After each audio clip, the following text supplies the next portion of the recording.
So good afternoon, Bones and Beards fans. This is Jeremy coming to you. I know this may not look like nothing to do with deer and turkey hunting, and you're exactly right. It's got something to do with hog hunting and hog hunting with dogs. But this particular segment right here, I was going to kind of show y'all for you dog men out there, which I've been a dog man ever since I could walk and follow my daddy in the woods. He had quail dogs, coon dogs, hog dogs. If it was a dog, he had the dog. But anyway, always was a stickler to me on, he said, son, you can have as many as you want, but the day that I see that you ain't taking care of them the way they need to be took care of, then we're going to get rid of them or thin down on them. So this is a little water design that I come up with. For you people that's had hunting dogs, you know when you watering a dog out of a 5-gallon bucket, which I'm still in the process of changing out to these water systems that I developed. So I'm still got some 5-gallon buckets out and about that you might see on this video. But I am changing over to every pen that I have dogs in is going to have one of these watering stations. And I wanted to tell you, you hard-working people out there that want to make a dollar stretch and want to have your dogs clean water access 24/7, and you know when you feed out or when you water out these 5-gallon buckets that you have a problem with algae. Well, anywhere sunlight can get to in water, algae is going to grow. Inside these, I don't have any problems with algae. I just have clean water. So I'm gonna tell you the setup here, and you can design your own, but you know the basic principles are going to be right here in this video.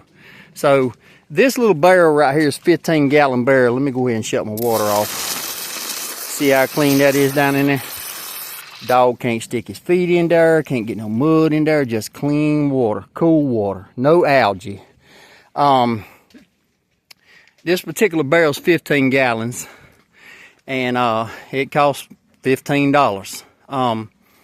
Make sure that you use a food grade barrel. Your barrel can be 60 gallons, it can be 55 gallons, but it's got to be a poly type barrel, plastic drum of some sort. And what I mean by food grade, make sure that it hasn't had chemicals inside of it that's going to be harmful to your dog. You're going to be watering your hunting dogs out of this, and you want it to be a barrel that will be safe to feed and water out of. So these particular barrels were used to ship ibuprofen in. No, they weren't loose in the barrel, they was in packaging, but anyway, it basically was just a clean brand new barrel. They listed it as food grade, and a man here locally was selling them for $15, so I picked up a couple of them in hopes to build several of these watering stations. Now right here you can see I've got a tower built for it, and it's just right up off the ground, maybe 2 foot. But here you can find this little apparatus right here. I'm gonna point to it. That's just a hose bib. I took the on-off handle off of it so that the dogs can't turn it off. I want it to be open, you know, 24/7. This is a dog liquor bell, and they're also on Amazon too. I think one of these setups right here, tall, grand total, I got like $25 in. The barrel and the hose bib and the dog liquor. Now what that dog does, when they get thirsty, they just gonna come up here and push that with their nose. See that water flowing out of there? Clean water. Just clean water, 24/7, 365. And you say to yourself, well, how do you train that dog to find that? I promise you, when that dog gets thirsty, all you got to go, what I did is I put a little bit of peanut butter around it for a couple of days, and I didn't have to do that. They can smell that water, and eventually they're going to bump their nose right there, and they're going to put 2 and 2 together that water's going to come out of there. But it's a great overall system. That water filled up like that will usually last. I got 2 dogs in this pen, 2 hog dogs. It'll usually last them dogs probably 7 days in the dead heat of summer. But, you know, I don't never let it get down that low because I want them to have, you know, cool oxygenated water. So the lowest I'm going to let that little thing get is about halfway. And then I'm going to fill it back up. And, you know, it's a clean water source is the life to a hunting dog. I've got several of them up here. And what I usually do with these dogs is I hog hunt with them.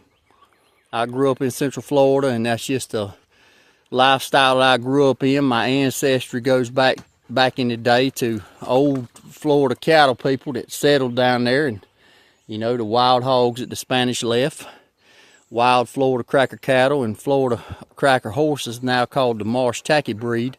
They rounded them up in the swamp, and when you could put your earmark on one, well, heck, it belonged to you.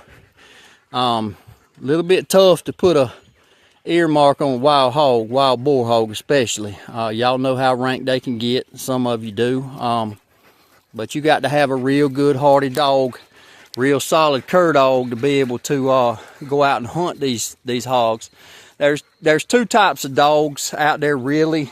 There's bay dogs, and you can use a walk-in catch dog with them. What they do is they trail that hog up and they bay that hog. They keep him, you know, barking in his face, keep him in one location till you get there with a walk-in catch dog. That'll most time be a bulldog or some other catch type of breed. I've seen dojos or dogo Argentinas. You know, maybe I'm saying it the right way. I've never personally owned one. I just always owned an old bulldog. But with these dogs that I have now, I don't have to have a bulldog. The one that I do have, old Amos, he's pretty well retired. I take him every now and then, let him catch a hog, but he's pretty well retired. And why don't I have to have a bulldog? Because I have rough dogs. And when I say rough dogs, I mean dogs that, you know, they're going to catch. But the catch-22 to that is, I got to be there with them dogs to, you know, help them out when they do their job. See, there's old Sadie. She was just getting her drink of water right there. But she is a mix between a Florida cur and a blackmouth cur. And a cur dog's just a mix of all different breeds of dog that's been developed over the years. You got Louisiana Catahoula cur. You got blackmouth curs. Weatherford's Bend is a prominent breed out of Texas. He's a bigger blackmouth cur. You got the Ladner cur from Mississippi. They're tree dogs as well as big game dogs. You know, they'll tree game such as coons and whatnot. But as you can see, it's hot up here while I'm making this video. And these dogs, they just coming right up here and get them a drink of fresh water. But anyway, getting back to the old water barrel. You drill your hole in the side of this thing, and I'll try to find out, let y'all know in another video or maybe down in the comments section what size that is that actually fits that hose bib snug. And it's got a retainer ring or threaded ring that goes on the inside that you'll screw to the barrel or to the actual hose bib. You can see it down in there, and it's got a seal behind it, so you know your water don't leak out of that barrel. But anyway, here at Bones and Beers, David and I set this company up to actually manage properties for people and just help the average working man out to, you know, make his dollar stretch and still have the same type of hunting experience that other people have that are more fortunate and got plenty of money to spread around. I'm not saying there's nothing wrong with that, but my money ain't never been that long. So I got to come up with country boy ideas to try to make our dollar stretch.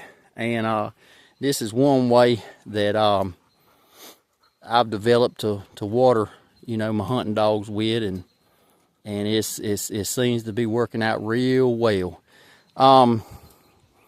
Once again, you guys got any questions or whatnot, give us a like, subscribe to the channel. You can find us on Facebook at Bones and Beards Wildlife Habitat Consultants. Send us a direct message. You know, we love to talk to you. We'll give you our phone number. You can give us a call. If you got any questions about any of these products that we've developed, we're not pushing this stuff. We're not selling this stuff. We're not trying to make $1 million off of this stuff. We're trying to make the average working man successful in hunting and make his dollar stretch. And because we all know dollars is hard to come by these days, especially with gas being, Lord have mercy, $4.20 a gallon right here in North Carolina right now. It hurts. So when you got to feed dogs and the cost of everything is up, or you know, hunting equipment and gas getting to your hunting spots, and you want to do everything that you can to make your dollar stretch. So that's what we're here to do at Bones and Beards. Once again, this is Jeremy and David. We just your old country boys. We don't know everything, but we know a little bit about a lot. So if you got any constructive criticism, drop it in the comment section. Tell us what we can do to make things better. Or, you know, maybe get up with us and we can converse back and forth and try to figure out how to help each other out. That's what God put us here on this earth for. So until later, I'm going to leave y'all with that. If you got questions on how to build one of these little apparatuses, I put mine inside the pen on this first go round. I think the next ones I'm going to put outside the pen and just leave the little bib, or what the dog there is licking off of right now. I'm going to put it on the outside, the whole barrel and the tower and everything, so that I don't have to come into the pen to fill them up. And the dog still has access to get water. So anyway, until next time, signing out. If y'all got any questions, holler at us. We'd love to hear from you. Bones and Beards, Wildlife Habitat Consultants. God bless y'all. Talk to you soon.